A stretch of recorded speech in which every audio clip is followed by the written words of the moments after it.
Con el auspicio de Jabal Julian de Great Wall Motors. Y te pillé, no grave robos, evítelos. Presentamos 24 horas al día. A 24 horas al día, Valentina Reyes ya de regreso de esos días de asueto merecido descanso. ¿Cómo estás, Andrés? Gracias por esta bienvenida. ¿Cómo están ustedes? Muy buenas tardes. Comenzamos la revisión de las noticias y estamos en diferentes frentes. En Temuco, en el Congreso Nacional, revisando también las noticias policiales de las últimas horas. Ahí ustedes ven a nuestros equipos desplegados. Sí, vamos a partir con información policial con Sofía Carrizo. Intentaron robar una botillería, chocaron y el auto en el que iban se incendió. Así terminó el viaje de 4 ladrones quienes fueron detenidos en Cerrillos. Ya lo anunció Andrés Vial. Vamos con Sofía Carrizo. Sofía, buenas tardes. ¿Qué tal? ¿Cómo están? Muy buenas tardes. Hablemos de toda esta historia que empieza en un punto de la capital, en San Bernardo, y culmina en el otro lado de la región metropolitana, en Cerrillos. Pero esta historia comienza muy temprano, a eso de las 3 de la madrugada, cuando este grupo de delincuentes, aproximadamente 4, querían ingresar a esta botillería ubicada en la intersección de América con Loncomilla. Incluso se puede ver en las imágenes captadas a través de esta cámara de seguridad que logran ingresar al menos en el sector del antejardín, por así decirlo, logrando bajo el método del oxicorte. Ahí ellos ingresan, van por el portón que estaba justamente en la parte trasera de esta botillería. Sin embargo, se levanta una alerta de una denuncia por parte de vecinos de manera anónima y también los ladridos de los perros que se hizo la alerta a Carabineros y en cosa de minutos aparecieron en aquella intersección. Los mismos delincuentes, al momento de percatarse, se devuelven, salen por ese mismo costado de la reja y arrancan, y comienza esta extensa persecución que tuvo hechos bastante graves. Primero, al momento de huir, comienzan a lanzar estos llamados Miguelitos, generando problemas en las patrullas. 13 quedaron completamente inhabilitadas por estas mismas. Y lo otro también, de que comenzaron a disparar. Pero antes de seguir con la historia completa, vamos a concentrarnos en la botillería. Nosotros fuimos al lugar temprano, tuvimos la oportunidad de hablar con uno de los vendedores para contarnos más que nada la primera parte de esta historia, de esta persecución. Pasemos a revisar sus palabras y de ahí seguimos en todo lo que culminó en la comuna de Cerrillos. Los vecinos fueron los que alertaron a estos tipos que se metieron a robar. Y ellos llamaron a Carabineros. ¿Por qué? Por el perro que no los dejaba dormir. Con oxicorte. Ellos utilizaron el oxicorte que Carabineros se los llevó. Lo tiene Carabineros eso. Y de ahí creo que salieron en una persecución. Claro, él lo cuenta. Ahí comienza esta persecución, se ve completamente frustrado el robo a esta botillería y arrancan lanzando Miguelitos y también disparando. Corren en este automóvil por las autopistas, andando lo más rápido posible, pero fue justamente desde el otro sector de la capital, en Cerrillos, donde culmina este operativo, en Los Errázuriz, con Raúl Silva Enríquez. Y usted se preguntará, ¿por qué? Porque el conductor que iba manejando este vehículo de donde iban los delincuentes pierde el control e impacta contra un árbol. Fue ahí, producto de este mismo choque, que comienzan a arrancar estos delincuentes hacia distintos puntos. Se logra detener a uno y el restante, los otros 3, van corriendo hacia los edificios tipo bloque que quedaban muy cerca. Aún así lograron ser capturados. El vehículo, lo podemos ver en las imágenes también, en torno a que, producto de esta misma colisión, quedó completamente siniestrado, ahí envuelto en llamas. Pasemos a revisar también las declaraciones por parte de Carabineros en torno a esta completa persecución que inició en distintos puntos de Santiago a continuación. En Cerrillos fue aquí donde ellos perdieron el control y chocaron con un árbol. A raíz del choque, el vehículo se empezó a incendiar. Los antisociales salieron del lugar, arrancaron por unos bloques, se pudo detener a uno en el lugar del choque, se pudo detener los demás antisociales, en el cual en su total fueron 4. Claro, 4 personas detenidas, ellos no quedaron con ningún tipo de lesión grave producto de este mismo choque. Tienen que enfrentar a la justicia y hay que destacar en antecedentes en torno a ellos, a estos miembros de esta banda, con antecedentes penales, mayores de edad y chilenos. Bueno, vamos a seguir avanzando con la información policial y nos vamos a quedar nuevamente, iniciar en San Bernardo, pero pongamos atención a esta historia que cambió en 360 grados. Para contextualizarles, esto empieza ahí en San Bernardo, en la ruta 5 sur en dirección al norte, donde el furgón, uno de color blanco, iba circulando ahí entre el enlace de Calera de Tango con el Mall Plaza Sur. Fue cuando en el trayecto aparecen dos vehículos a quien lo abordan. Uno se pone por la parte delantera, otro por la parte trasera, con el fin de impedir su paso, impedir que las mismas personas que iban al interior arrancaran. Fue ahí que desde el auto que iba adelante descienden aproximadamente 6 sujetos con el fin de quitar este automóvil. El conductor realizó una maniobra arriesgada, comenzó a chocar a ambos vehículos y así logra arrancar. Los delincuentes, al ver que esto se ve completamente frustrado, les disparan en reiteradas ocasiones, no una ni dos, sino que aproximadamente 5 a 6 veces, y así fue captado los vestigios de estos impactos balísticos en el furgón, principalmente concentrado en el área del parachoque. Las personas, obviamente, se levanta alerta a través de la aplicación de celular, donde hacían notificación de una balacera. Llega personal policial, pero las personas que iban al interior comienzan a contar la historia. Carabineros comienza a revisar también qué había dentro del furgón y se percatan que habían cigarros de contrabando. Tenemos declaraciones por parte de las mismas instituciones en torno a toda esta historia. ¿Qué nos dijeron? Pasemos a revisarlas de inmediato. Esto fue en primera instancia que le trataron de robar el vehículo motorizado. Al momento que la víctima le íbamos a entregar el vehículo y poder registrar la cabina del piloto, nos pudimos percatar que las víctimas mantenían cigarros de contrabando. Por ende, a raíz de eso, cambió su condición, pasando de víctimas a imputados por el delito de contrabando, ya que mantenían gran cantidad de cigarrillos en la cabina del vehículo. Claro, Andrés Ivale, cambió completamente la historia, se hablaba y se baraja la hipótesis que estas personas, estos delincuentes, querían finalmente, aparentemente, quitarle los cigarros, pero bueno, eso es una de las hipótesis que se barajan, no se puede descartar nada de quitarle justamente lo que llevaban al interior, estos cigarros de contrabando. Hay varias preguntas y también una investigación que hay en curso. La primera, para dar con el paradero de los sujetos que iban al interior de estos automóviles que intentaron hacer la encerrona, y también la otra arista de dónde venían los cigarros y hacia dónde también provenía, de dónde provenían, y hacia dónde se dirigían. Así que cuento, historia que cambió rotundamente en un par de horas, que inició ahí en la comuna de San Bernardo. Sofía Carrizo, muchas gracias por el completo informe policial de la jornada. Muy buenas tardes. Gracias, Sofía. Buenas tardes. Y nos vamos a la región de la Araucanía. A la espera de informes psicológicos, el Tribunal de Garantía de Temuco amplió la detención de la mujer que sustrajo a la guagua de 5 días de vida desde el hospital Hernán Enríquez de esa ciudad. Sí, una jornada frenética la del lunes, finalmente con un buen final. Josefa Iturriaga, con el día después, Josefa, y también lo que se va conociendo de la historia de esta mujer que robó la guagua. Josefa, ¿cómo te va?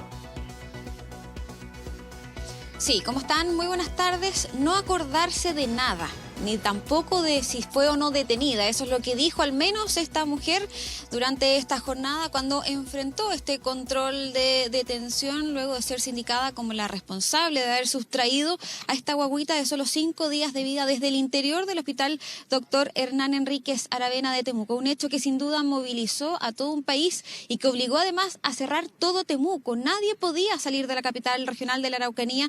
Todos los vehículos, todos los buses, tanto de transporte, eran controlados rigurosamente. Se revisaban los maleteros, se revisaba a cada una de las personas que intentaban salir de la ciudad a fin de dar con el paradero pronto de esta guaguita de solo 5 días de vida. Afortunadamente, después de un gran despliegue policial que se realizó en la zona, fue encontrada al interior de un domicilio en Padre Las Casas. Ella estaba en compañía de esta mujer que fue quien la sustrajo desde el interior del hospital Dr. Hernán Enríquez Aravena de Temuco, y con el correr de las horas se han podido conocer conocer nuevos antecedentes. Estos fueron dados a conocer en el respectivo control de detención de esta mujer de 45 años. Hablamos de Paola Navarrete, y lo que da cuenta de que esta mujer habría sido denunciada por su propio hijo, quien vio que llegó primero hasta su domicilio, cambió de ropa a esta guagüita, de pañales, incluso la alimentó, y luego en compañía de su hijo se trasladan a una segunda vivienda, que es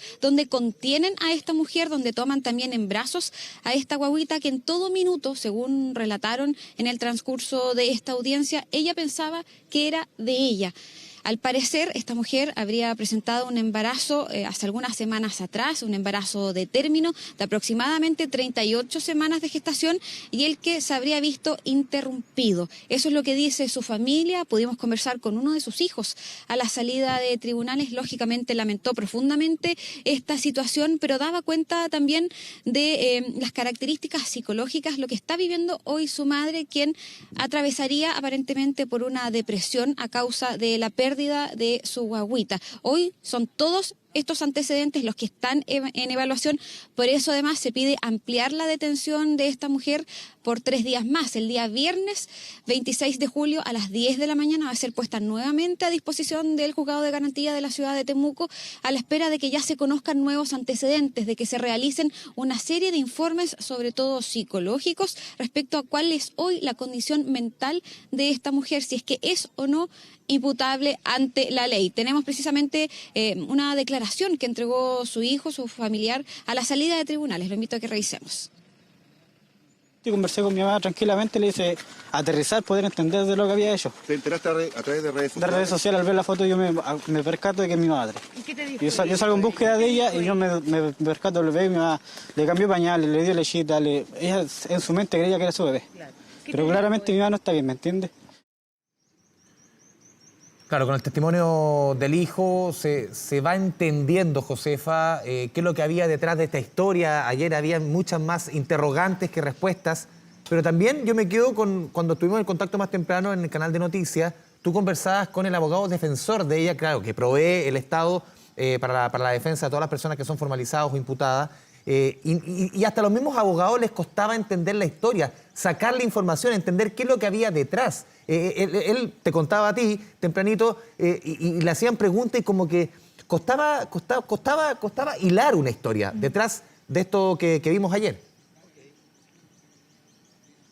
Sí, lo concreto es que hasta este minuto, según expuso la Defensoría Penal Pública, una vez detenida esta mujer se practica un informe, se realiza un diagnóstico de la condición en la que ella fue detenida y el que daría cuenta de un estado catatónico. Así lo expuso el defensor penal público durante esta audiencia, dando cuenta un poco de la situación mental que está atravesando esta mujer. Por eso entonces es que se pide ampliar su detención a la espera de conocer los informes del hospital doctor Hernán Enríquez Aravena, si es que se atendía ahí o no, y también se solicita informes al Servicio de Salud Araucanía Sur y además al consultorio donde ella se atiende para ver específicamente cuál es la situación que ella está atravesando. Lo decía su familia, al parecer esta mujer habría perdido un embarazo que estaba a punto de terminar, o sea, su agüita estaba pronto a nacer cuando ella la pierde, según lo dijo su familia. Incluso ha trascendido que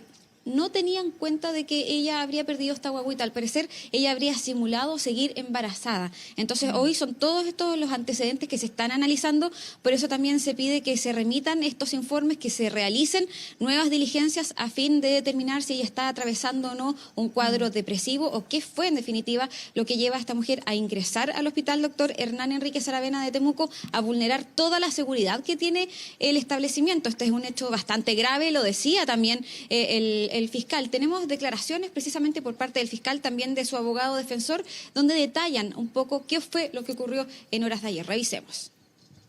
Solicitamos la ficha clínica de la imputada respecto a su condición de salud y en definitiva tenemos versiones preliminares de que efectivamente la imputada habría en una oportunidad anterior, relativamente cercano en el tiempo, sufrido una pérdida de un embarazo. Efectivamente ella está cursando un trastorno psicológico en este momento. Su familia no tenía conocimiento de la pérdida de este embarazo, que era un embarazo además muy deseado.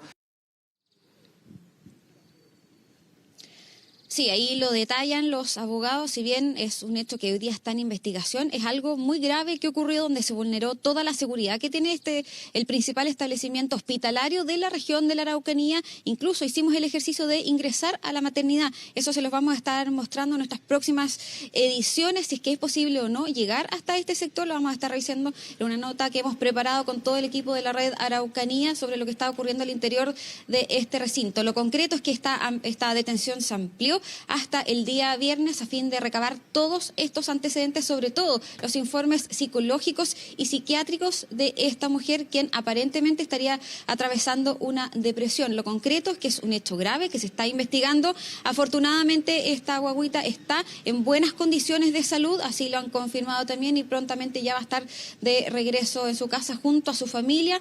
Por supuesto, seguimos muy atentos a este caso que movilizó a todo un país y sobre todo a la región de la Araucanía. De todas maneras, Josefa, cualquier novedad tú nos cuentas, y obviamente también saber qué pasó en el hospital, el sumario, la conclusión de este sumario también va a ser muy importante para esclarecer qué ocurrió y qué finalmente generó que se sustrajera esta guagüita. Muchas gracias, buenas tardes.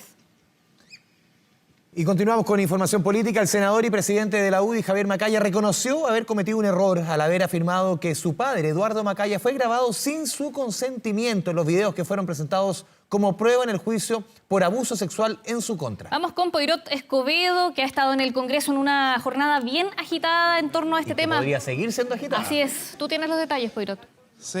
Sí, de hecho, vale, Andrés, muy buenas tardes. Lo que podemos decir hasta ahora, y ya está junto a nosotros el subsecretario Manuel Monsalve, vamos a profundizar con la información del momento, pero lo que sabemos es que fuentes de la UDI sostienen que sería inminente la salida del senador Javier Macaya como presidente de la UDI. Eventualmente, esto no lo podemos confirmar todavía, pero es la información que nos está llegando a esta hora. Se daría a conocer un comunicado público en donde se revelaría esta información. Vamos a ahondar en esto. Por lo pronto, ya está junto a nosotros el subsecretario.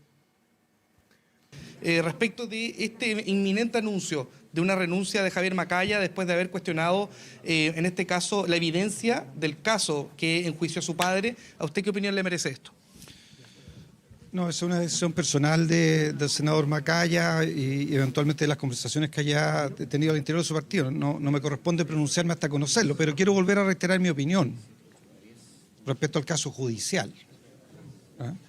Creo que en esta materia hay que ser súper riguroso. Hay primero una condena que evidentemente tiene herramientas de apelación, que por supuesto todos los chilenos y chilenas tienen el legítimo derecho a usarlas en materia judicial, pero por ahora hay una condena. Eso significa que, ¿cierto?, la justicia chilena consideró que fuera de toda duda posible había un delito de abuso de menores.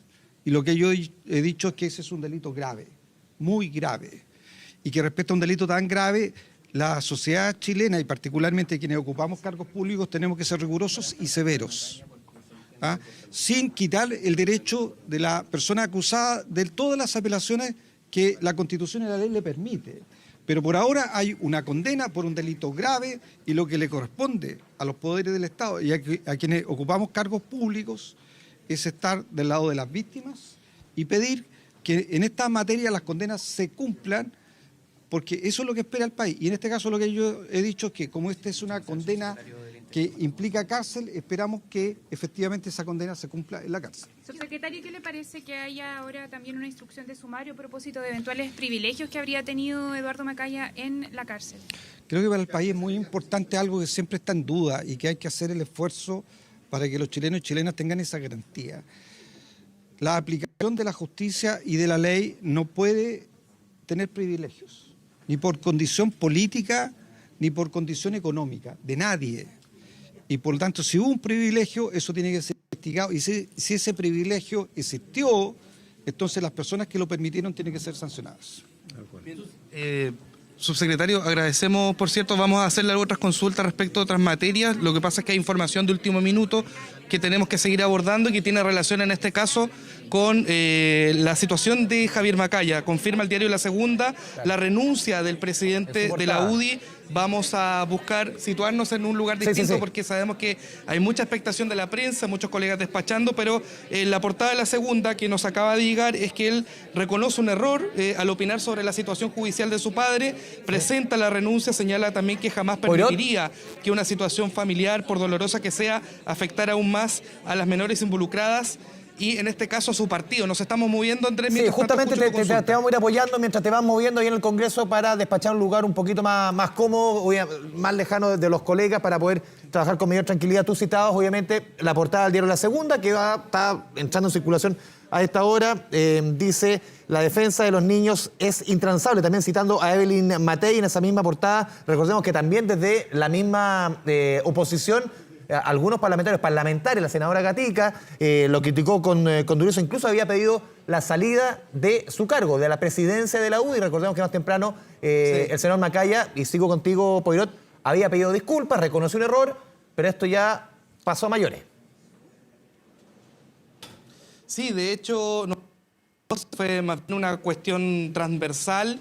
Desde la oposición, desde Renovación Nacional hasta los partidos oficialistas que plantearon que esto, por un lado, ponía en duda o afectaba en definitiva a las personas que denuncian, a niños y niñas y adolescentes que denuncian situaciones de abuso sexual, toda vez que es ser parte del Congreso, presidente de un partido, estuviese refiriéndose a este tema y además haciendo defensa de una persona condenada y sentenciada por esta materia. Esto, de alguna manera, tú decías, citabas a la senadora Gatica, también a la diputada Sandón, transversalmente se señaló que esto no solo podía hacer daño a la UDI, sino a todo el sector de la oposición en una semana clave en donde se están cerrando negociaciones electorales. De hecho, de aquí al fin de semana se tienen que inscribir todas las candidaturas. En definitiva, allí también radica que se entiende que hay un foco judicial, que hay una sentencia, que acá el condenado es Eduardo Macaya, pero también que esto tiene ribetes políticos. De hecho, Andrés, te invito a revisar ahora las declaraciones que dio durante esta jornada el propio aludido, el ahora expresidente de la UDI, senador Javier Macaya, previo a que se conociera en definitiva el resultado de estas conversaciones que estuvo sosteniendo durante los minutos previos a este despacho. Lo que sabemos es que él estuvo en su oficina, no se presentó a la Comisión de Defensa, estuvo reunido con múltiples personalidades de su sector político y allí se habría abordado esta situación en donde se termina zanjando la salida de Javier Macaya como presidente de la UDI. Los invito a revisar a continuación las palabras del senador previo a ese instante de reflexión. Y reconozco, ahí quiero decirlo, quizás algo que no se hace muy habitualmente en política, que cometí un error respecto a mencionar un detalle procesal, quizás de formación de abogado, pero también en la calidad de familiar. Reconozco un error en mencionar un detalle procesal del caso y en una frase que es desafortunada porque en el fondo muestra poca empatía respecto a un tema que es fundamental, que es la defensa de la niñez. Bien, Poirot y también quienes nos están viendo en este momento, tenemos de hecho la portada del diario La Segunda, en donde se da esta noticia que también ya nos había adelantado Poirot Escobedo acá en 24 horas al día sobre la renuncia de Javier Macaya a la presidencia de la UDI, de su partido. Y esto se complementa con lo que dijo hace unos instantes en el Congreso, reconociendo un error a sus dichos del día domingo, en donde recordemos los dichos del domingo. Javier Macaya lo que dijo en una entrevista con Canal 13 es que a su progenitor, a su papá, es una persona que es grabada en un entorno familiar, grabado sin su consentimiento, con un video que es bastante editado. Eso ha generado una crisis política en torno a la figura del senador Javier Macaya. Y lo citaba antes, Poirot, y volvemos contigo inmediatamente. Poirot, en las declaraciones al diario La Segunda, él dice jamás permitiría que una situación familiar, por dolorosa que sea, afectara aún más a las menores involucradas y a mi partido, y decide, de acuerdo a la información que tú estabas confirmando, renunciar a la presidencia de la Unión Democrática Independiente, pero hubo más reacciones durante la mañana. Sí, efectivamente, durante esta jornada también habló la alcaldesa Evelyn Matei. Primero lo hizo mediante su cuenta de X. Sí. Ella planteó que acá lo único que cabe es estar junto a las víctimas. Y esto fue refrendado posteriormente en una declaración, en un video que ella envió, que ya está circulando en los distintos medios de comunicación. De hecho, vale, Andrés, los invito a revisar también las palabras de Evelyn Matei, que además de alcaldesa de Providencia, hoy día prácticamente es la líder del sector. ante una inminente carrera presidencial. Es por eso que allí también radica la diferencia que ella marca del punto de vista del relato inicial que tuvo el senador Macaya. Escuchemos a continuación a la alcaldesa de Providencia. Nuestro compromiso, el compromiso de toda la sociedad chilena y el de nosotros en particular, tiene que ser absolutamente con los niños, las niñas y los adolescentes. Aquí no hay espacio para ninguna otra cosa. Aquí han habido delitos cometidos por Eduardo Macaya que han sido condenados por los tribunales y las sentencias de los tribunales tienen que ser cumplidas íntegramente. En este tipo de delitos contra niños, niñas, adolescentes, como también, por ejemplo, en los delitos de corrupción, tiene que ser caiga quien caiga. Bien, ahí escuchábamos a la alcaldesa de Providencia, Evelyn Matei, en este caso tomando distancia de las declaraciones que vertió durante el fin de semana el ahora expresidente de la UDI, Javier Macaya, señalando acá la importancia de la defensa de los derechos de niñas, niños y adolescentes, y en definitiva un tema que fue escalando en términos políticos desde el fin de semana hasta hoy día martes. De hecho, ayer en la tarde vimos manifestaciones afuera de la UDI exigiendo la salida del senador como timonel de este partido, y por cierto también ha tenido gran relevancia otra arista del caso que involucra a su padre y tiene relación con eventuales privilegios carcelarios que habrían sido denunciados, ante lo cual Gendarmería ya ha comunicado, tenemos acceso a ese comunicado escrito en donde se anuncia en definitiva un sumario para poder indagar esta situación. ¿Qué es lo que se denuncia? Tenemos acá parte del detalle. Por ejemplo, acceso a estacionamiento para visitas, ingreso también sin esposas, también no ser revisado por los gendarmes que estaban en ese centro penitenciario, al mismo tiempo que él se encontraba en un espacio destinado para mujeres, no en la cárcel propiamente tal, y allí, por cierto, se plantea, estas son solo denuncias que se tienen que investigar, que tienen que ser aclaradas en este sumario, pero finalmente Gendarmería la que emite también esta voz de alerta en torno a la situación de Eduardo Macaya desde el punto de vista de la prisión preventiva que sabemos fue revocada. Y respecto a esta materia también habló de hecho el presidente de la República, Gabriel Boric Font, en torno a la situación de la prisión preventiva de Eduardo Macaya. Al mismo tiempo lo hizo el fiscal nacional Ángel Valencia acá en el Congreso hace solo minutos, señalando que se tiene que revisar la situación de la cárcel de la prisión preventiva, que esto no puede convertirse en una nueva modalidad capuchinos como se conoció este recinto penitenciario en el pasado. En definitiva, se planteó acá que no pueden haber privilegios, en definitiva, en torno a la situación judicial de distintas personas. Los invito a revisar precisamente esas palabras, las del presidente Gabriel Boric, también del fiscal nacional, respecto de la situación que involucra judicialmente a Eduardo Macaya. Nosotros desde el gobierno lo que señalamos es que nadie puede tener ningún tipo de privilegio. Por eso hemos instruido un sumario en Gendarmería para determinar si es que hubo algún tipo de privilegio para este caso en particular. Cuando una persona, sea un senador, un diputado, en mi caso como presidente de la República, no separamos los roles y justificamos o ponemos en duda decisiones de la justicia, creo que eso le hace mal a las instituciones. Yo como presidente de la República quiero decir que todos en Chile tenemos que estar sometidos al mismo estándar de la ley, independiente de nuestras cercanías personales, independiente de nuestros juicios particulares, y es lo que este gobierno defiende y va a seguir defendiendo. Nos parece que la situación de los arrestos domiciliarios tiene que revisarse. Tiene que revisarse la situación, la regulación del arresto domiciliario por distintas maneras, por distintos motivos. El primero dijimos, los arrestos domiciliarios no se pueden transformar en el nuevo capuchino. ¿Recuerdan la privatización de Capuchino?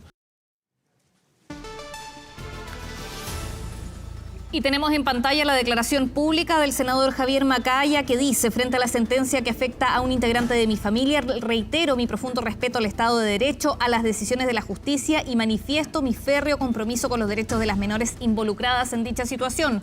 El país se enfrenta a desafíos enormes, problemas muy severos están afectando a millones de chilenos en un camino que urge rectificar.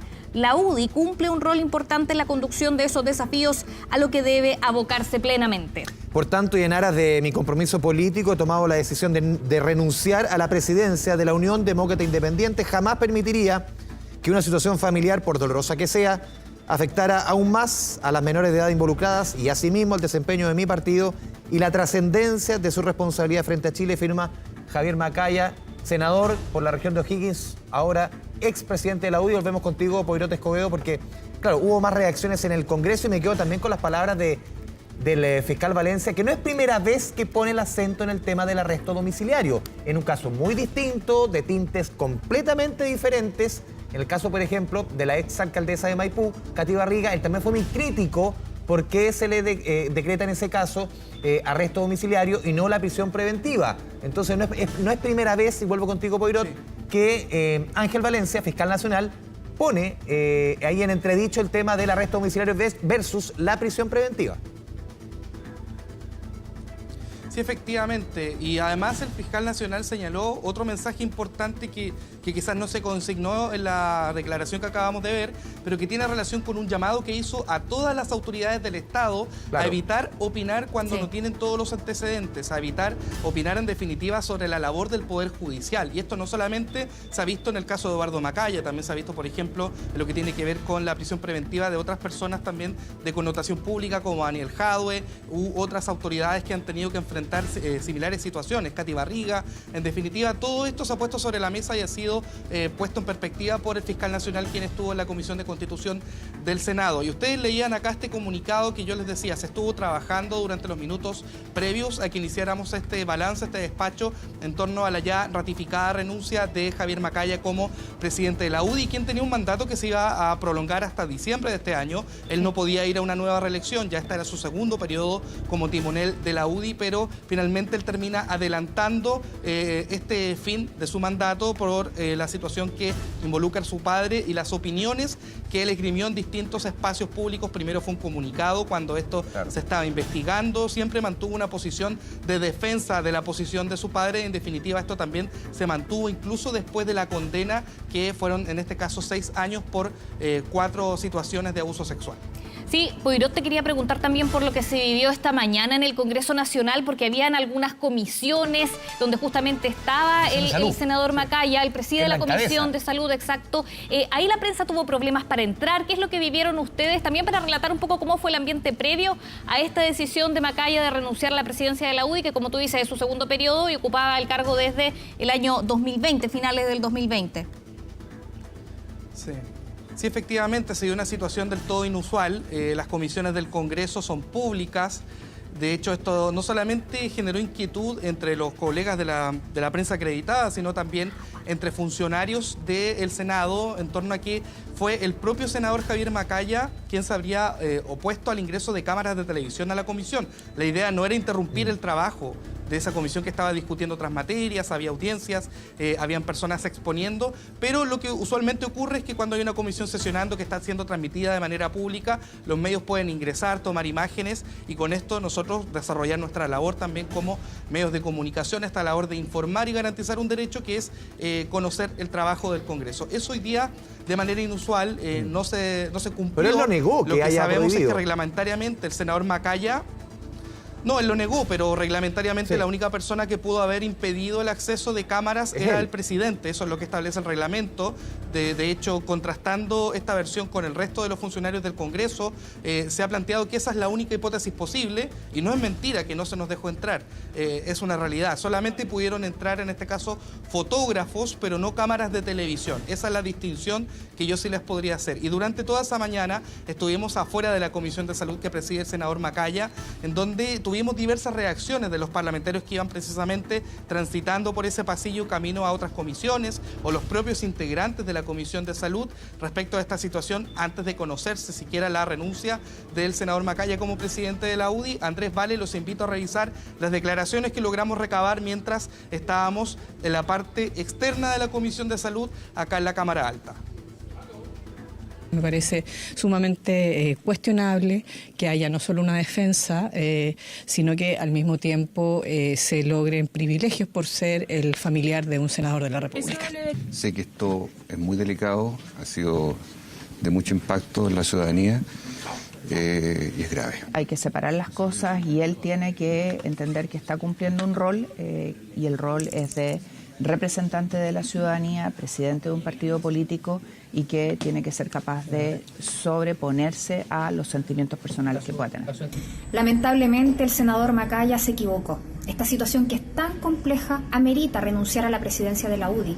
Su opinión provoca desprestigio al sector que representa. Bien, ahí escuchábamos algunas declaraciones de la transversalidad del mundo político del Senado, la senadora Rincón, presidenta de Demócratas, la senadora Gatica, quien comparte coalición con el senador Macaya, senadora por Renovación Nacional, a la propia senadora Claudia Pascual del Partido Comunista, quien alguna vez fue también ministra de la Mujer y Equidad de Género. En definitiva, distintas voces que cuestionaron los efectos políticos y también la señal que se estaba dando por parte del senador Macaya en torno a las opiniones que planteó sobre una sentencia judicial por abuso sexual. Todo eso en la instancia preliminar a que se conociera la resolución del propio Macaya, que insistimos, lo estuvimos esperando durante la mañana, habló con los medios de comunicación y posteriormente subió a su oficina para meditar, reflexionar, recibir algunas audiencias y finalmente dar a conocer a la opinión pública su decisión de dejar la presidencia de la UDI, insisto, en una semana clave del punto de vista electoral, en donde se están negociando los últimos acuerdos municipales de concejales, consejeros regionales, gobernaciones, entre los distintos sectores políticos. El senador Macaya estaba, de hecho, liderando esas conversaciones y, en definitiva, esto también eventualmente puede traer otras consecuencias que vamos a estar monitoreando en el transcurso del día. Sí, nos quedamos también con las palabras, sobre todo del fiscal, que decía que más allá del perdón, del arrepentimiento, quizás por las palabras que manifestaba el ahora expresidente de la UDI, está la responsabilidad de las autoridades democráticamente elegidas que ejercen un rol en nuestro país frente a este tipo de situaciones. Muchas veces hay que dejar de lado los sentimientos personales, por más que sea su padre, hay que dejar de lado y respetar el trabajo de las instituciones. Poirot y Cobedo, como todos los días, muchas gracias por el completo informe. Gracias, Poirot. Hasta pronto. Bien, y avanzamos a otros temas. Les contamos que microondas, servidores y hasta los cilindros de gas que se usan para calefaccionar a los niños, todo eso han robado delincuentes de un jardín infantil en Lo Prado. Sí, recordemos que este jardín infantil suspendió sus clases exigiendo mayor seguridad. Pamela Araya con la información, no es primera vez, yo recuerdo otras veces que se ha hecho recurrente esto de robar jardines infantiles, lamentablemente, salas cuna. Pamela Araya, ¿cómo te va? Colegios, sí. Sí, es verdad. Hola, sí, ¿cómo están? La verdad es que esto se repite en varios recintos educacionales que albergan a las guaguas, a los niños más chiquititos, y esto da cuenta de la inseguridad a la que están expuestos también. Ahora estamos hablando particularmente del caso del Jardín La Pradera, de ahí de la comuna de Lo Prado, que ustedes adelantaban bastante en la presentación de este despacho, que tiene que ver con esta seguidilla de robos que han tenido en los últimos días, porque, claro, cilindro de gas para calefaccionar a los niños, pero también para cocinar, para poder hacer la comida, el desayuno, preparar la leche, el almuerzo. Se han robado cables de electricidad, la grifería, también el alimento que incluso algunas mamás llevan cuando lo retiran al centro de salud familiar, lo llevan ahí al jardín para complementar la alimentación. Se han llevado todos los elementos de la cocina de las parvularias, de los funcionarios, y lo cierto es que están muy preocupadas las mamás, los papás, porque dicen que acá no hay ningún cierre perimetral.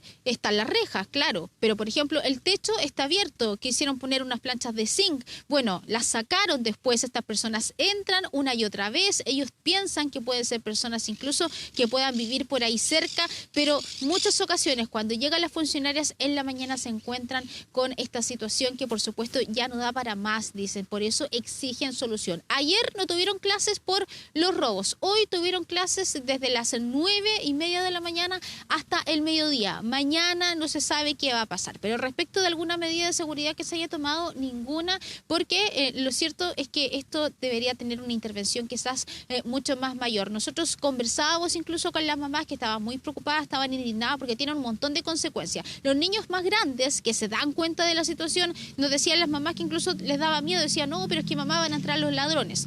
Pasa con los trabajos, se supone que funciona la sala cuna de 8 hasta mucho más tarde, entonces tienen que pedir permiso en el trabajo y por supuesto esta sensación de que en cualquier minuto puede entrar una persona a causar daño. Escuchemos lo que dijeron algunas apoderadas. Nos robaron microondas de las tías, hervidor, termos, cilindros de gas. y fueron hasta cilindros de gas de 45 kilos que robaron también. Después robaron 8 cilindros de gas que son para calefaccionar las salas. Quedaron 2 salas sin calefacción, entonces los niños pasan frío. Estamos asustados, los niños también. No quieren venir, mi hija sobre todo me dice mamá los ladrones, porque obviamente uno como papá lo escucha comentar esto. Lo único que pedimos es seguridad, patrullaje. Nosotros trabajamos ya y no podemos estar pidiendo permiso, no tenemos con quién dejar a nuestros hijos. La situación es muy compleja. Me decían algunas mamás que todavía no saben si mañana va a haber clase o no, porque además se suma con el paro de las manipuladoras de alimentos. Se mezclan dos cosas acá. ¿Qué medidas de seguridad se han tomado? Por ahora, coordinación con la municipalidad para que haya rondas también de personal municipal. Se le ha pedido a carabineros también, pero todos dicen que hay que tomar medidas más de fondo. De parte de la Junji, claro, dicen que están analizando esta situación que ustedes lo decían. No solo afecta a este jardín, sino que afecta a una cantidad importante de jardines y, por supuesto, se tiene que abordar esta situación para evitar entonces que sigan entrando a robar a los jardines infantiles y generen este lugar tan seguro para los niños en un lugar vulnerable. De todas maneras, Pamela, uno no entiende que se robe justamente a donde se educa a los niños, no a nuestro futuro. Es algo insólito y esperamos que tenga solución. Muchas gracias por la información. Continuamos con información policial, nos movemos ahora hasta la región de Valparaíso. Un insólito final tuvo un robo en Viña del Mar. Un delincuente quedó atrapado en un ducto y debió ser rescatado por bomberos. Quien nos informa es la periodista Mónica Holguín. ¿Cómo estás, Mónica? Buenas tardes. Hola, Valentina Andrés. Sí, fue una situación un poco tragicómica la que se vivió en horas de anoche, cuando pasada la medianoche justamente se escucha este llamado, ¿no? Todo esto por el sonido de la alarma que estaba justamente en lo que está a mi espalda. Estamos hablando de la Dirección Regional de la Tesorería General de la República y es en este lugar donde comienza, ¿no?, a sonar esta alarma alertando que algo estaba ocurriendo. Y claro, había un solitario delincuente al interior de este lugar que intentó ingresar nada menos que por el ducto de ventilación, quedando atrapado. Nosotros ya me imagino estamos compartiendo un video donde se puede apreciar la estrechez que tenía este lugar para poder ingresar y cometer sus fechorías. Él tenía la intención claramente de poder robar, llevar artículos que pudiera reducir, porque nos decían que acá básicamente dinero en efectivo no se maneja en este lugar y claro, le falló el cálculo porque era un ducto de ventilación bastante estrecho, estamos hablando de unos 30 centímetros, claramente quedó atrapado en ese lugar y debió ser rescatado por bomberos y personal de carabineros que llegó hasta este lugar. Los primeros que se apersonan acá son justamente personas de la Dirección Provincial de la Tesorería General de la República y que no se percatan en primera instancia de dónde está ubicado este sujeto. Es ahí cuando bomberos, carabineros comienzan a hacer este recorrido, que escuchan gritos de ayuda y alertan justamente al personal policial y de bomberos para poder hacer este rescate, en que además quedó bastante malherido porque habían algunos pernos que estaban al interior de este ducto y que le generaron laceraciones y heridas de lesiones leves. Vamos a revisar este video para que ustedes hagan una idea de cómo era este ducto y también la condición en la que se encontraba este hombre. Escuchemos. Tenía frío, papito, ¿ah? Tenía frío,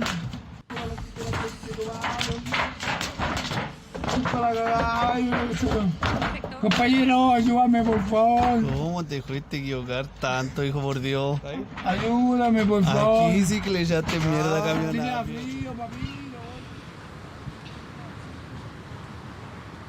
Claro, una situación que puede parecer graciosa, pero la verdad es que este hombre terminó con lesiones leves, fue derivado a un centro asistencial. Obviamente fue detenido porque la intención que él tenía claramente era robar al interior de la tesorería y pasó a control de detención esta mañana por robo en lugar no habitado y además quedó en prisión preventiva. O sea, le salió mucho más caro de lo que él pensaba, tenía todo prácticamente calculado para poder realizar este ingreso y finalmente termina, ¿no?, detenido en prisión preventiva y además con algunas lesiones leves que fueron justamente revisadas por personal de salud en horas de la noche. Nosotros pudimos hablar con el coronel de Carabineros, el prefecto, que nos comentó esta situación y que justamente queda al descubierto cuando suena la alarma en primera instancia. Ven por las cámaras de seguridad que este sujeto está actuando al interior de este recinto que además colinda con el estero Marga Marga, un sector ahí muy solitario. Este sujeto ingresa por esa muralla en el patio de la tesorería y es ahí que finalmente, al no poder ingresar por ninguna puerta, finalmente decide intentar hacer el ingreso a este lugar por este ducto bastante estrecho. Tenemos declaraciones, los invitamos a escuchar. En esas circunstancias que escuchan gritos de auxilio de una persona que se encontraba atrapada en uno de los ductos de ventilación. Con esta información inmediatamente se toma contacto con personal de bomberos quienes llegan a auxiliar a esta persona que finalmente es rescatada, trasladada a un centro asistencial donde fue diagnosticado con lesiones leves. La persona tiene antecedentes, ya es un delincuente habitual, tiene antecedentes penales, como señalé anteriormente, y el día en horas de la mañana ha presentado a la audiencia de control de detención el juzgado de garantía.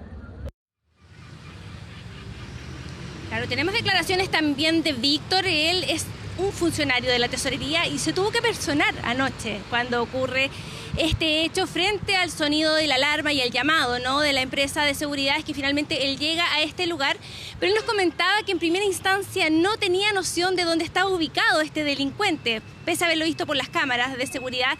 Es que finalmente comienzan a realizar esta inspección en todo el sector y finalmente suben al techo y es allí donde empiezan a escuchar estos gritos de auxilio que estaba realizando esta persona que se encontraba atrapada, ya lo decíamos, herida con lesiones leves y que finalmente fue rescatado para ser trasladado, ¿no?, a un centro asistencial. Todo esto en horas de la madrugada. Pudimos hablar con personal encargado acá de la tesorería y esto fue lo que nos dijeron. El espacio donde quiso penetrar era muy estrecho y quedó atrapado, que son los extractores de aire.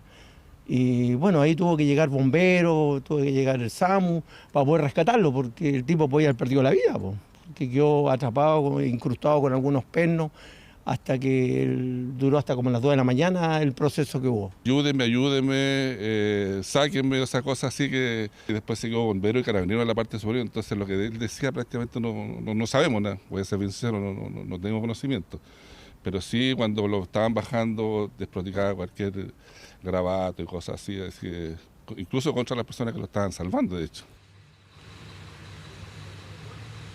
Sí, mala suerte de este solitario delincuente, entonces esa fue su historia, terminó, ya lo decíamos, en prisión preventiva, 30 días de investigación y además con lesiones leves después de este intento, ¿no?, de robo frustrado acá en la tesorería, en la dirección provincial de la Tesorería de la República en Viña del Mar. Sí, sorprendentes las imágenes, Mónica. Sorprende también que sean solo lesiones leves para haberse metido en ese problema literal. Muchas gracias por toda la información. Ahí están las imágenes de cómo estaba atrapado en este ducto de ventilación. Gracias, Mónica. Ya cambiamos de tema, volvemos a la capital. Hoy se inició la construcción de las obras de canalización subterránea, importante esto, del canal Santa Marta, donde se realizará el primer 1,5 kilómetros, Valentín. Vamos con Dani Linares, que nos cuenta todos los detalles desde el lugar. Dani, buenas tardes. Y precisamente estamos dentro del tubo que va a encauzar el canal Santa Marta para evitar sus desbordes, evitar también que la basura acumulada en el sector genere dificultades para los vecinos de la comuna de Maipú. Un proyecto de largo aliento, de mucha espera, que vamos a conversar con la ministra de Obras Públicas, ministra, que finalmente se concreta ya en obra con la instalación de esta tecnología. Se inicia su construcción. Se va a iniciar, porque esto hasta el 2026, que es un tiempo importante. Un tiempo importante. La obra total va a ser de 5,5 kilómetros de entubamiento del canal. Entubamiento significa que esto va a estar enterrado y las aguas pasan por ahí. Estos van a ser el primer medio kilómetro que vamos a ejecutar. Posteriormente vamos a seguir con el entubamiento del canal y siempre ponerlo en contexto y decir que esto es parte de toda la infraestructura que la ciudad de Santiago tiene y sigue desarrollando para canalizar las aguas lluvias. Es una obra además que va a ser subterránea, en general no va a tener una afectación para los vecinos de la zona, para el camino Melipilla, ¿no?, que tiene este flujo de sonido hasta ahora, pero que de alguna manera puede generar dificultades, externalidades negativas. Efectivamente, es una tecnología subterránea de construcción, así es que no tiene los beneficios de que no se interrumpe el tráfico y no es molestia para las personas, además. Una tecnología bastante limpia en su construcción y muy efectiva. Así es que muy contentos, contamos con la presencia del presidente de la República que vino a inspeccionar, digamos, estas obras. Así es que muy feliz porque tiene una significación bien importante para los vecinos de acá de Maipú. Bueno, lo mencionaba la ministra, estuvo el presidente acá, lo invito a que revisemos sus declaraciones y también de vecinos con quienes conversamos respecto a el aporte que va a significar esta obra aquí en la comuna de Maipú. Estamos celebrando un hito para la comuna. El entubamiento de un canal, una obra de infraestructura que se puede ver agreste, que se puede ver como algo menor para algunos, es importante porque apunta justamente a este criterio y a esta convicción de que todos los vecinos de esta ciudad, todos los chilenos y chilenas tienen derecho a una vida digna. Muy bueno, y esto lo va a servir porque acá en el invierno siempre se desborda y la gente que está no tira tanta basura. Carretones que la gente les paga para venir a dejar basura y no entiendo el por qué, ¿te fijas? Porque como que lo retiran del sector de su casa y lo van a tirar a otro. Es una muy buena noticia, va a significar que en invierno podamos descongestionar Camino Melipilla, que también era otra problemática que teníamos como vecinos. Y en imagen el punto quizás icónico, decían los vecinos, un canal que se hizo famoso por este tipo de situaciones, lamentablemente por la acumulación de basura que hasta el día de hoy, uno lo puede apreciar, sigue estando presente. Bueno, efectivamente este es el punto donde siempre es objeto de vigilancia por parte nuestro cada vez que hay una lluvia, ¿no? Siempre tenemos una máquina instalada aquí porque hay que estar permanentemente retirando la basura. Esta es la parte mala de la situación, pero finalmente se va a resolver con el entubamiento del canal. Así es que, bueno, muy contentos de efectivamente iniciar esta obra. Nos va a tomar 2 años terminar este tramo, que es la parte más crítica de la conducción de estas aguas. Y de ahí en adelante, ministra, ¿ya hay un plan para avanzar en los siguientes kilómetros o bien ya con esta solución se va a generar un cambio importante? Bueno, se va a generar un cambio importante porque aquí estamos en el cruce Camino a Melipilla.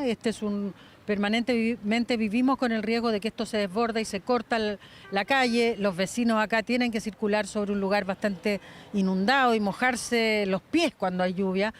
Así es que resolvemos eso, pero la solución definitiva son los 5,5 kilómetros de conducción de estas aguas hasta el río Mapocho y también seguir construyendo los colectores en la zona sur poniente de la capital. Ministra Jessica López, muchas gracias por acompañarnos con los detalles de este proyecto que ya comienza su trabajo, un anhelo de muchos vecinos de la comuna de Maipú, también del sector poniente de la capital, que veían cómo este punto se transformaba en un dolor de cabeza cada invierno y que finalmente con este entubamiento va a cambiar radicalmente aquella situación para los próximos inviernos, una vez que termine esta obra, el año 2026. Dani Linares, muchas gracias por la información importante sobre allá en el sector poniente de la capital. Buenas tardes. Gracias, Dani. Y cuando tenemos 10.9 grados en Santiago cubierto con bruma, vamos a recorrer un poco Chile. Sí, ¿te parece, Andrés? Miremos qué pasa en otras zonas. Sí. Mira, Antofagasta. Sí.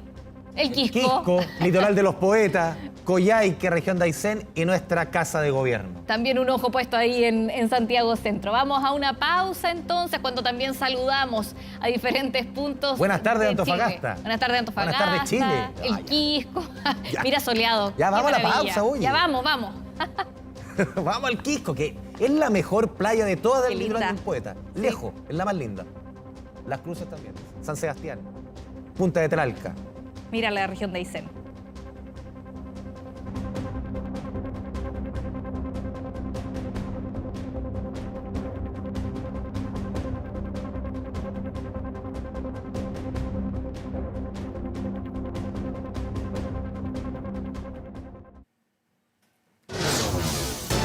Una de la tarde con 58 minutos, regresamos a las noticias. 2 establecimientos educacionales de Quilpué, en la región de Valparaíso, han denunciado olor a gas en sus recintos. Sí, incluso hubo hasta evacuaciones preventivas por el hecho. Catalina Balboa nos cuenta más desde la región de Valparaíso. Cata.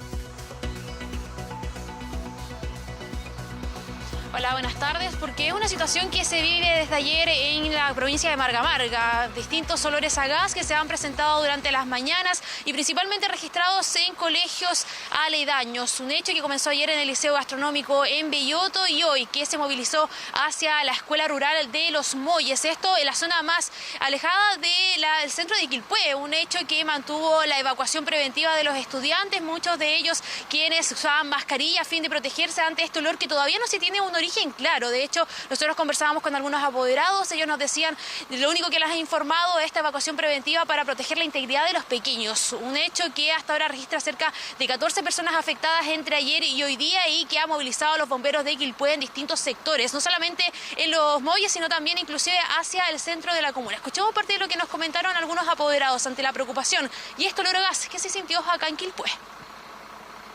Bueno, yo me di cuenta cuando venía de allá de Los Coligües que había ahí por ahí en la pasada de la Retuca bastante olor a gas. Y de repente se empezó a sentir el olor, llegó carabinero, llegó bombero. Nosotros lo sentimos en la mañana cuando veníamos a dejar a los chicos al colegio y sentíamos mucho olor a gas.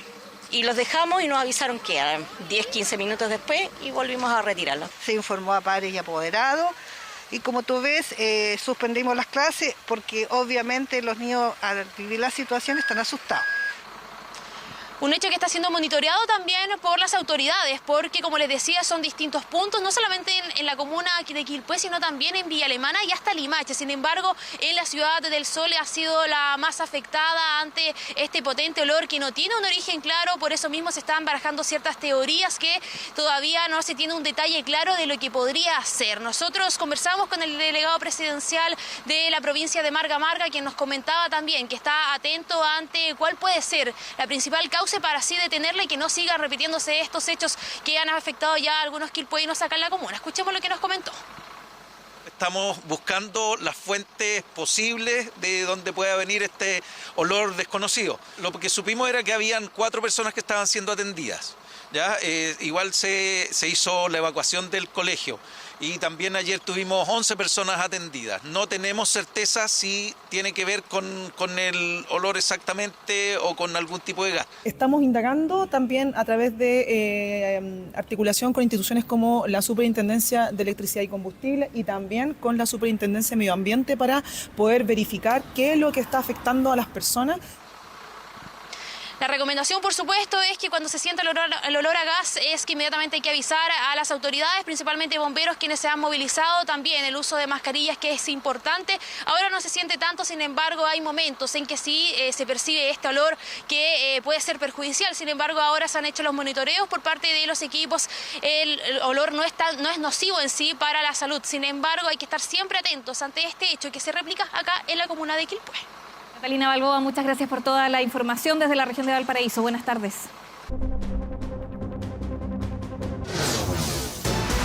Volvemos con las noticias a 24 horas al día. El Tribunal Oral en lo Penal de Los Ángeles absolvió a Ernesto Yaitul, hijo del líder de la coordinadora Arauco Mayeco, Héctor Yaitul, y otras 4 personas acusadas de un atentado ocurrido el 2021 en un fundo en Los Ángeles. Vamos con David Yáñez, que tiene los detalles. David, buenas tardes.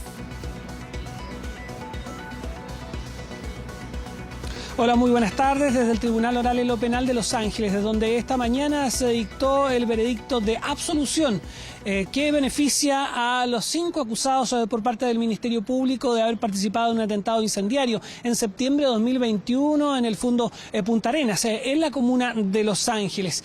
Esto implicó la libertad inmediata de Ernesto Yaitul Pessoa, hijo de Héctor Yaitul, líder de la coordinadora Arauco Mayeco, quien permanece en la cárcel Bío Bío en huelga de hambre, y de 4 de sus compañeros, 3 de ellos que habían estado en prisión preventiva o cumpliendo condena por estos mismos hechos desde hace casi 2 años atrás. De hecho, fue un veredicto donde vino la familia a presenciar qué es lo que se resolvía en términos prácticos de parte de la justicia, y esto fue lo que pudimos captar con las cámaras, tanto del veredicto como las reacciones que hubo a la salida del tribunal. Escuchemos. Que ningún comunero, ningún peñi tiene que estar arrepentido por luchar por su pueblo, por luchar en contra de las forestales. Y esto es solamente motivos políticos, razón política en contra de la CAM. Y aquí se demostró que la Fuerza de Tarea Macrozona Sur y la Fiscalía incluso implantó pruebas para poder condenarnos. En tiempos donde el populismo penal campea, el Tribunal de lo Penal de Los Ángeles hoy día ha dictado una resolución que se ajusta a derecho y que finalmente significa la libertad para los 4 pupeñis que estuvieron casi 2 años injustamente encarcelados. Analizar si es posible ejercer nuevos recursos o acciones procesales. Pero con lo que me quedo, le insisto, con lo que me quedo, es con la sensación amarga de que esto puede terminar en definitiva en impunidad de delitos muy graves, pese a que tuvimos una sentencia condenatoria muy sólida en el primer procedimiento. El Ministerio Público había acusado a estos 5 personas de pertenecer a la ORT Toño Marchán y de haber perpetrado este atentado incendiario en donde amenazaron a conductores de camiones forestales, disparando en contra de ellos, los cuales esquivaron los disparos y quemando un camión y dejando con daños un segundo. Esto fue calificado como homicidio frustrado y también incendio consumado y frustrado. Esto finalmente fue desechado por el Tribunal Oral en lo Penal de Los Ángeles, argumentando que había contradicciones en las pruebas y que también que no se pudo establecer fehacientemente y más allá de toda duda razonable la presencia de estas personas en el punto donde se perpetró este atentado del año 2021. De ahí que finalmente quedaron en libertad, fueron absueltos y el próximo 9 de agosto va a ser leída la sentencia definitiva donde van a entregarse los detalles respecto al razonamiento del Tribunal Oral en lo Penal de Los Ángeles para dejar en libertad a estas personas que habían sido acusadas de pertenecer a una ORT de la coordinadora Arauco Malleco. David Yáñez, gracias por la información. Buenas tardes. Tu bolsillo. 2 de la tarde con 26 minutos. Es momento de hablar de la economía, Valentina Reyes, aquí en 24, y así 24 tardes. No, 24 horas al día. Sí. Repítalo. No es más 24 tardes. Ya. Oye, hoy día comienzan a discutirse los 5 proyectos, no es uno, 5 proyectos de retiro de fondos de pensiones de las AFP en el Congreso. 5 proyectos a la vez, Andrés. 5 proyectos a la vez, ya, con características distintas, con montos distintos. Si usted me pregunta, ¿hay agua en la piscina? Poca. Difícilmente estos proyectos se van a aprobar. ¿Por qué? Porque no hay una mayoría parlamentaria que permite que avancen como si avanzaron, por ejemplo, el primero, segundo y tercer proyecto, sobre todo en pandemia, tomando en consideración la contingencia del minuto. Pasemos a revisar estos 5 proyectos que se van a comenzar a discutir. A ver, uno de retiro del 15%. Ya no hablamos del 10%, quedó como en la casilla el 10% como titular. Y ya no, hay un proyecto de retiro del 15% de libre acceso. ¿Ya? Eso es un proyecto. Otro que busca el retiro de hasta el 50%, un proyecto más, podríamos decir, a la peruana. ¿Por qué? Porque en Perú se podía retirar casi la totalidad de los fondos si lo destinabas a una compra de una primera vivienda. En este caso, se destinaría, si es que se aprobase este proyecto, para la compra de la primera vivienda el 50% de los ahorros. 2 proyectos muy similares, uno que empuja el vicepresidente de la Cámara, Gaspar Rivas, y otro, como no, la diputada, la colega Pamela Giles, del retiro del 10%. Son dos muy parecidos. Y uno que, si no me equivoco, promueve sobre todo el diputado Yarzo, ex Partido de la Gente, el retiro de 5 millones como una fórmula de autopréstamo. Son los 5 proyectos. Vamos con la siguiente estación y vamos entendiendo qué sucedería, qué pasa con estos 5 proyectos, qué efecto tienen en el sistema. No es menor. A ver, hoy día tenemos casi 12 millones de afiliados al sistema de AFPs. Entendamos el contexto. De ellos, 1.300.000 y fracción no tiene dinero en las cuentas, nada hoy día, sobre todo efecto de los retiros del primer, segundo y tercer retiro. Esto considera más o menos 11,3% del total de la gente. 1 de cada 9 no tiene plata en la AFP. No le serviría ningún proyecto de retiro. No le serviría nada, no tiene plata en la AFP. Son sobre todo personas con muchas lagunas que rara vez cotizaron, tienen montos acumulados muy bajos y ocurre que estas personas, normalmente que si se jubilaran tendrían pensiones de 20, 30, 40, 50 mil pesos. Obviamente, incluso las AFP en algún minuto postularon que estas personas que tenían 5 millones o menos, cuando se jubilaran, le entregasen la plata. Que en el fondo, pensiones muy bajas no valían la pena. Vamos con la siguiente estación, vamos viendo los números. Si se aprueba un retiro en las mismas condiciones que se aprobó el primero, segundo y tercero, tomando ese monto de dinero, ¿cuántas personas se quedarían sin dinero? Pasamos de 1.300.000 y fracción, como decíamos antes, a 4.700.000 personas. El 34% del total del universo de afiliados quedaría sin dinero. Si lo llevamos en palabras sencillas, 1 de cada 3 personas quedaría sin dinero en su cuenta de la AFP. Para entender, sobre todo, ¿a quién golpearía más? Porque no a cualquier público, entre comillas. Y vamos con la siguiente estación para ir entendiendo.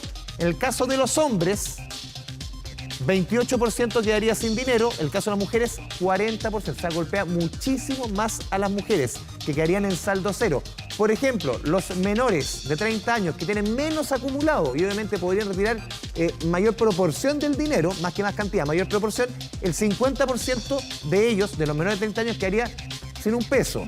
Y el último elemento, que esto es donde más golpea la economía, entrarían de una sola vez 18.000 millones de pesos directos a la economía. Y esto sabemos el efecto inflación que tiene. Inflación, vale. Y también otra cosa que sigue golpeando, y lo comentamos hasta el día de ayer, el acceso a la casa propia, que ya cada vez es más lejano. Conseguir un préstamo hipotecario, acceder al dividendo, si los sueldos incluso no se han reajustado en muchos casos, igual que el IPC, lamentablemente ese acceso a la casa propia se hace más lejano. ¿Por qué? Porque muchas de las platas de las AFP, justamente ese dinero que tenemos ahorrado, se le pasa a los bancos, se le presta a los bancos para que los bancos se lo presten a las personas. Si hay menos dinero disponible para prestar de parte de los bancos, obviamente que el crédito se hace más caro. Son los efectos, si le hace sentido o no, eso ya es otra cosa. Eso, bueno, y este debate, obviamente, tú ya lo decías, Andrés, está en el Congreso, es un proyecto que no cuenta, son proyectos que no cuentan con el respaldo del gobierno, definitivamente, ¿no? Sí, vamos a preguntarle también si hay apoyo o no de parte de la ciudadanía para este nuevo retiro de fondos de pensiones. Se lo preguntamos a don Felipe Gallegos. Felipe, ¿cómo te va? ¿Cómo están? Muy buenas tardes. Claro, si esto fuera una serie, tenemos que decir que estamos comenzando la 7ª temporada, porque claro, comienza a discutirse el 7º retiro de ahorros desde las AFP. 3 fueron aprobados, 3 han sido rechazados, pero claro, se acabó la veda legislativa, se pudieron ingresar proyectos a tramitación y esta tarde la Comisión de Constitución comienza a tramitar estos proyectos que buscan permitir un nuevo rescate de ahorros de fondos previsionales. Nosotros acá en el Paseo Humada hemos estado conversando con la gente, consultándoles qué les parece. Hay algunos muy a favor, otros muy en contra. Pasemos a revisar lo que nos dijeron. Yo sé que genera efectos negativos. A mí no me gustaría, en realidad a mí no. Yo creo a favor porque igual la gente lo necesita y de hecho es tu plata igual. Los retiros son perjudiciales para la economía, de las personas. A favor, tiene que ser así, porque es el sacrificio de toda una vida en mi caso. Es la opinión de la gente entonces en torno a este 7º retiro de ahorros desde las AFP, pero claro, son proyectos que son tremendamente populares desde los ciudadanos, pero que generan impactos negativos para nuestra economía. Ya lo vimos en las ocasiones anteriores, elevaron la inflación, generaron efectos, por ejemplo, en el mercado de capitales. Hoy día es muy difícil acceder a la vivienda propia porque se hizo muy complejo postular justamente a los créditos hipotecarios y, como no, también, por cierto, hay impacto en las pensiones. Son argumentos que también plantean diversos economistas. Nosotros hemos estado conversando también durante esta mañana con David Bravo, economista que lideró la denominada Comisión Bravo, que durante el segundo gobierno de la presidenta Bachelet estuvo a cargo de presentar propuestas junto a un grupo de expertos. Escuchemos justamente lo que nos dijo cuando estamos comenzando ya la tramitación de este 7º retiro de ahorros desde las AFP. Esto es prácticamente la antiseguridad social, es la irresponsabilidad máxima y creo que a estas alturas los y las diputadas o parlamentarios que apoyen, promuevan este tipo de reformas, deberían ser considerados responsables del deterioro de las políticas públicas del país. Son proyectos que cuentan entonces con el rechazo del mundo técnico y también con el rechazo del gobierno, porque claro, la moneda no respalda estos retiros de ahorros previsionales por estos días. Los esfuerzos de la ministra Yanet Jara de Trabajo, del ministro Mario Marcel de Hacienda, es buscar acuerdos en torno a la reforma al sistema de pensiones. Como sea, esta tarde comienza esta 7ª temporada de retiros de ahorros previsionales que se abre con la Comisión de Constitución, donde se espera que se refundan todos estos proyectos en uno solo y donde ya se han visto justamente imágenes en el Congreso de la diputada Pamela Giles con la banda que señala justamente el 7º retiro, dando el puntapié inicial entonces a esta discusión legislativa. Felipe Gallegos, muchas gracias por la información. Vamos a dejar un ratito los fondos previsionales y hablemos de buenas noticias, ¿vale? Sí, pero sigamos en economía. Mira, sí. Papas, manzanas, uvas y lechugas hasta en 4.000 pesos han bajado en las frutas y verduras en las ferias de la capital, eso sí. Que me gusta que bajen las manzanas, que me gustan tanto. Oye, en un mes, estos y otros productos han registrado unas considerables bajas que, según expertos, se debe a las mejoras del tiempo en nuestro país. ¿A quién se lo preguntamos? A nuestra Pamela Araya. Pame, ¿cómo te va? Pame, buenas tardes. Hola, ¿cómo están? Muy buenas tardes. Los saludamos desde la Feria Alicanray de Puente Alto, donde se registran los precios más bajos de la capital, o al menos una de las ferias más baratas. Por ejemplo, ahí tenemos los limones. 3 kilos en 1.000 pesos, a 400 está el kilo. Es solo un ejemplo. Las manzanas, 6.90.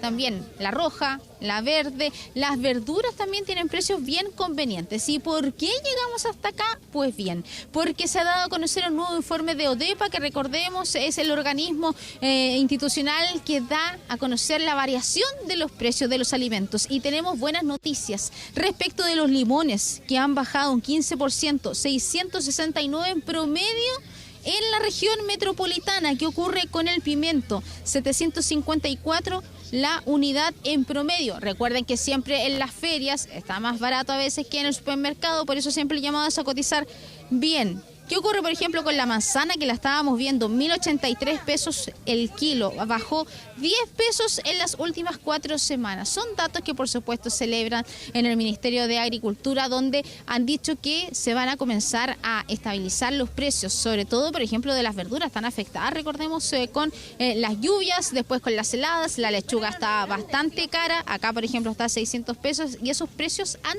disminuido. Escuchemos lo que dice el ministro de Agricultura y también el presidente de la Asociación de Ferias Libres. Oferta de papa más pequeña, 3 kilos por 1.500, a 500 pesos la papa. Y acá pueden ver varias ofertas de 3 kilos por 2.500 pesos, etcétera. O sea, bajo los 1.000 pesos el grueso de la papa. La caja de lechuga, 11.000 pesos. La semana pasada estaba a 15.000. Las frutas, nuestra industria tan importante. Aquí está la uva de mesa aún, uva de mesa, la misma que exportamos a Estados Unidos. La misma uva, la misma calidad, a 1.000 pesos el kilo. Y a 1.000 pesos la manzana verde, la Fuji, también la Preti, lo mismo, kiwi, membrillo. O sea, es increíble el esfuerzo de calidad. Dijimos que se iba a producir esta baja. Se ha mejorado el tiempo, se han mejorado las condiciones para poder producir y recuperar y cosechar las verduras, las frutas y las verduras, principalmente las verduras. Y eso está sucediendo porque como tenemos experiencia, y en mayo, junio, los meses más duros, baja un poco la productividad. Ahí lo están viendo ustedes, 3 kilos por 2.500 pesos en la Feria Alicanray aquí de Puente Alto. Bueno, en la región metropolitana está 875 pesos en promedio el kilo de papa, mucho más barato de lo que había ocurrido, por ejemplo, el año pasado. Recordemos cuando estaba prácticamente a 2.000 pesos. odepa.gov.cl pueden cotizar todos los precios de todo el país, las diferencias entre feria y supermercado, así también, por supuesto, para aprovechar esos datos y hacer rendir el dinero. Excelente dato, Pamela Araya. Muchas gracias y buenas tardes. 2 de la tarde con 37 minutos. Momento de hacer un resumen de noticias. El senador Javier Macaya renunció a la presidencia de la UDI, esto en medio de presiones del oficialismo y Chile Vamos tras la defensa que hizo de su padre, Eduardo Macaya. Sí, recordemos, Eduardo Macaya condenado por abuso sexual a menores de edad. Reconozco un error en mencionar un detalle procesal del caso y en una frase que es desafortunada porque en el fondo muestra poca empatía respecto a un tema que es fundamental, que es la defensa de la niñez. 4 delincuentes fueron detenidos tras intentar robar una botillería, esto en la comuna de San Bernardo. En la huida, los ladrones chocaron con un árbol, provocando que el auto en que se trasladaban se incendiara.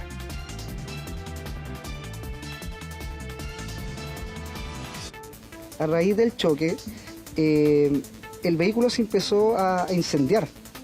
Los antisociales salieron del lugar, arrancaron por unos bloques. Un insólito final tuvo un robo en Viña del Mar. Un delincuente quedó atrapado en un ducto y debió ser rescatado por bomberos. Y es en esas circunstancias que escuchan gritos de auxilio de una persona que se encontraba atrapada en uno de los ductos de ventilación. Con esta información inmediatamente se toma contacto con personal de bomberos, quienes llegan a auxiliar a esta persona, que finalmente es rescatada.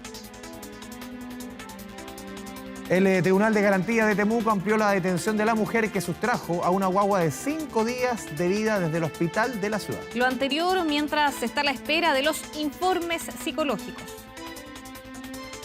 en definitiva tenemos versiones preliminares de que efectivamente la imputada habría en momentos, una oportunidad anterior, relativamente cercano en el tiempo, sufrido una pérdida de un embarazo.